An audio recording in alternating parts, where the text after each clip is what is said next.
একটা অপচেষ্টা ছাড়া আর কিছু না। তো বন্ধুরা, এসএসসি মামলার আবারও কিন্তু নতুন একটা মোড়, ঠিক আছে। তো কি হবে জানা নেই, তবে কি হচ্ছে সেটা কিন্তু এখনও কিন্তু ক্লিয়ার বোঝা যাচ্ছে না।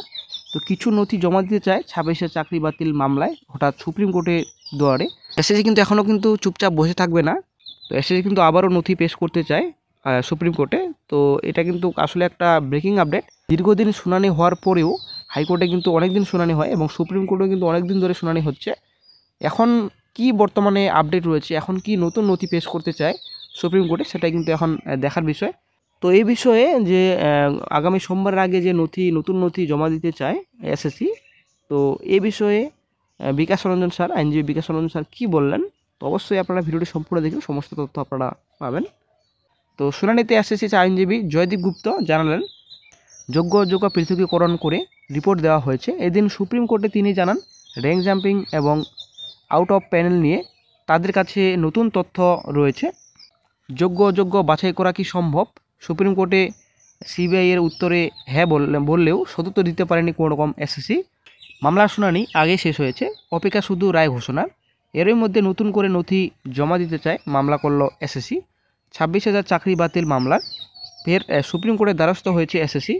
উল্লেখ্য, পরশ অধিকারীর মেয়ে অঙ্কিতা অধিকারীর চাকরি গিয়েছিল কলকাতা হাইকোর্টের রায়ে। সেই রায়কে চ্যালেঞ্জ করে সুপ্রিম কোর্টের দ্বারস্থ হয়েছিলেন তিনি। সেই শুনানির সময় বুধবার এসএসসি কোর্টের কাছে আবেদন করে যে 26,000 চাকরি বাতিল এই মামলায় তারা নতুন করে কিছু নথি জমা দিতে চায়। প্রাথমিকভাবে এই আবেদনে প্রধান বিচারপতি প্রকাশ করেন, বলেন যে এ বিষয়ে দীর্ঘদিন শুনানি হয়েছে, নথি জমা দেওয়ারও সুযোগ দেওয়া হয়েছে, আবার করে নতুন কেন নথি জমা দিতে চান? কিন্তু আগামী সোমবারের মধ্যে যাবতীয় নথি জমা দেওয়ার নির্দেশ দেওয়া হয়েছে। প্রসঙ্গত গত সোমবার 26,000 চাকরি বাতিল মামলার শেষ শুনানি হয়। সুপ্রিম কোর্টের প্রধান বিচারপতি সঞ্জীব খান্না ও বিচারপতি সঞ্জয় কুমার বেঞ্চে প্রায় 2 ঘন্টা শুনানি হয়। মামলার শুনানিতে সিবিআই আইনজীবী বলেছিলেন, নাইসা আমাদের জানায় যে কোনো ডেটা নেই। তারপর আমরা ডেটা স্ক্যানটেক থেকে ডেটা সংগ্রহ করি। এরপর আমরা পঙ্কজ বনসল, নাইসার প্রাক্তন কর্তা, কাছ থেকে ডেটা সংগ্রহ করি। দুটোই ডেটাকে মিলিয়ে দেখি। ডেটা স্ক্যানটেক ওএমআর উত্তরপত্র স্ক্যানিং এই সংস্থা যুক্ত ছিল। পাওয়া যায় হার্ড ডিস্ক, এবং পঙ্কজ বনসলের কাছ থেকে পাওয়া যায় দুটি হার্ড ডিস্কের হ্যাশ ভ্যালু মিলে গিয়েছে বলে সিবিআই আইনজীবী জানান। সিবিআই আইনজীবী আরও বলেন, এসএসসির কাছে যে ডেটা ছিল তাতে কারসাজি হয়েছিল। আমাদের তদন্তে স্পষ্ট পঙ্কজ বনসলের কাছে যে ডেটা রয়েছে তাতে কারসাজি হয়নি। পঙ্কজ বনসলের কাছ থেকে পাওয়া ডেটার ভিত্তিতে যোগ্য অযোগ্য পৃথকীকরণ সম্ভব বলে সিবিআইয়ের আইনজীবী সওয়াল করেন। শুনানিতে এসএসসির আইনজীবী জয়দীপ গুপ্ত জানালেন, যোগ্য অযোগ্য পৃথকীকরণ করে রিপোর্ট দেওয়া হয়েছে। এদিন সুপ্রিম কোর্টে তিনি জানান, র্যাঙ্ক জাম্পিং ও আউট অফ প্যানেল নিয়ে তাদের কাছে তথ্য রয়েছে, কিন্তু ওএমআর মিসম্যাচ নিয়ে কোনো তথ্য নেই। এরপর আবার নথি জমা দেবে এসএসসি, সেই সদুত্তর মেলেনি। তো এবার চলে আসছি যে যখন বিজ্ঞপ্তি বাতিল এবং অকার্যকর হয় নিয়োগপ্রাপ্ত প্রার্থীদের শুনানি ছাড়াই পুরো নিয়োগ প্রক্রিয়া বাতিল করা যেতে পারে, এটা সুপ্রিম কোর্ট বলেছেন গতকালকে। তো এটা কিন্তু ঝাড়খণ্ডের রায়, ঠিক আছে। তো অনেকটা দুর্নীতি হয়েছিল, তো সেটাকে আমাদের যেটা কেস রয়েছে এসএসসি কেস, প্রচুর কিন্তু দুর্নীতি হয়েছে। তো সেটাকে যেটা দুর্নীতি হয়েছে সেটাকে ক্যান্সেল করা যাবে কিনা, সুপ্রিম কোর্ট কী রায় দিয়েছিল এর আগে, তো সেটাই কিন্তু তথ্য আপনার সঙ্গে শেয়ার করতে চলেছি। সুপ্রিম কোর্টে 10 ফেব্রুয়ারি ঝাড়খণ্ড সরকার দ্বারা পরিচালিত চতুর্থ শ্রেণী কর্মচারীর জন্য, যেটা গ্রুপ ডি, ঠিক আছে, 2010 সালের নিয়োগ প্রক্রিয়াটিকে বেআইনি এবং অসাংবাদিক বলে ঘোষণা করেছে, যার ফলে পুরো নিয়োগ প্রক্রিয়াটি বাতিল করা হয়েছে।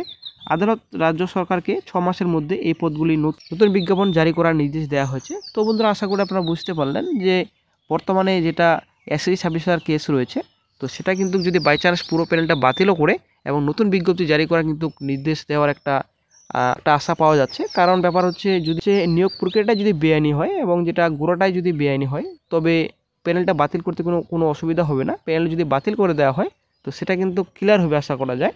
এবং পদের সংখ্যা উল্লেখ না করা, প্রযোজ্য রিজার্ভেশন নির্দিষ্ট না করা, ইন্টারভিউ রাউন্ড মূলত বিজ্ঞাপন করা উল্লেখ হয়নি, এবং নিয়ম পরিবর্তন অন্যান্য কারণ রয়েছে, প্রচুর কিন্তু কারণ রয়েছে যেটা আইনকে ভঙ্গ করেছে, জন্য কিন্তু প্যানেল বাতিল করা হয়েছে। বিচারপতি পঙ্কজ মিত্তাল এবং বিচারপতি সন্দীপ মেহতার একটি বেঞ্চ ঝাড়খণ্ড হাইকোর্টের বেশ কয়েকজন প্রার্থীকে শুনানির সুযোগ না দিয়েই তাদের পদত্যাগ বহাল রেখে রায় দিয়েছে।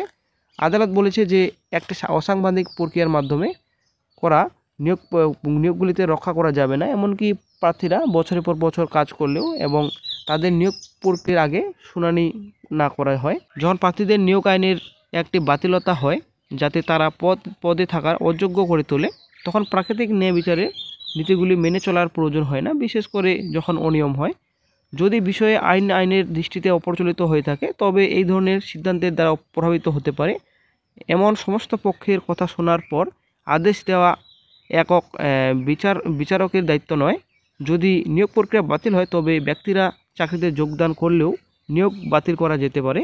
আদালত আরও বলেছে, সুতরাং এটা স্পষ্ট যে একবার নিয়োগ প্রক্রিয়াকে আইনে বাতিল বলে ঘোষণা করা হলে এই ধরনের নিয়োগ প্রক্রিয়াকে এগিয়ে নেওয়ার জন্য গৃহীত প্রতিটি পদক্ষেপ বেআইনি এবং সেই জন্য সাংবিধানিক আদালতের এখতিয়ার রয়েছে যে এই ধরনের নিয়োগ সম্পূর্ণভাবে এবং অবিলম্বে বাতিল করার।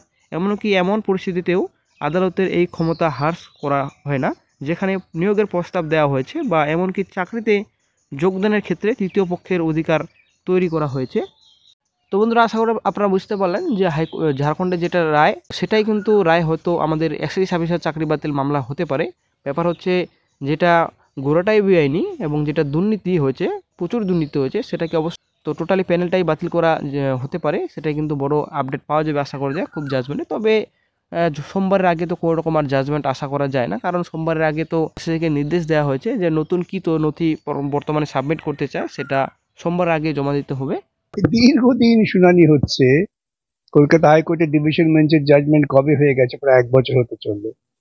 তো এতদিন পর হঠাৎ শুনানি শেষ হওয়ার পর নতুন তথ্য দেবেন, সেই নতুন তথ্য আদালত গ্রাহ্য করবে কেন? কারণ আমরা তো সেই তথ্য সম্পর্কে কিছু বলার সুযোগই পাচ্ছি না। এসএসসি যদি নতুন করে তথ্য তৈরি করেন, সেই তথ্যের যৌক্তিকতা নিয়ে তো আমাদের কথা শুনতে হবে। আমার ধারণা সুপ্রিম কোর্টের তথ্য দাখিল করতে হয়েছে, দাখিল করবে, কিন্তু তার উপরে কোনো গুরুত্ব দেবে বলে মনে হয় না।